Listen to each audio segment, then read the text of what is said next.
Mimi najua hakuna mwanamke yeyote mwenye akili zake timamu ambaye atafikia stage ya kumtelekeza mwanae. Wewe ndo sababu. Mimi sidhani kama amefanya kwa ajili yangu, sababu kila ninapomuuliza sababu yake ni yeye. Mtoto amefanana na babake, mtoto amefanana na babake. Unafikiri mimi ningefanyaje? Na nimejaribu kumshirikisha au kumpa mawazo aina tofauti tofauti kuhusiana na malezi ya mtoto, hajataka kunielewa. Sasa kama mama ameamua kufanya hivyo, mimi ni nani hadi nipinge? Ulitakiwa utumie nafasi yako kama mwanaume wake kumshawishi zaidi. Unafikiri angeshindwa kukuelewa? Nimejaribu mara kadha wa kadha, lakini imekuwa kama kumpigia mbuzi gitaa. Sio kwamba sijafanya, nimefanya kwa kadri ya uwezo wangu. Hajataka kunisikiliza, hajataka kunielewa. Msimamo wake ni ule ule.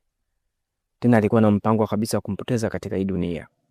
Unafikiri mimi ningeweza kumzuia? Ni vyema alivyomwacha mtaani, watu wanaweza kumokota wakamchukua na kuishi naye, kuliko kumpoteza kabisa katika uso huu wa dunia.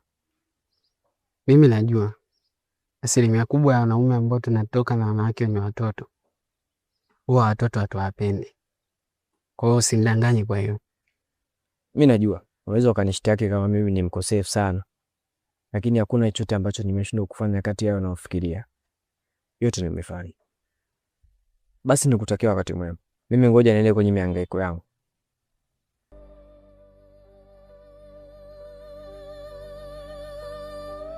sijui sisi wanaume tumemjua nini. Tunatakiwa tupende boga na walaki.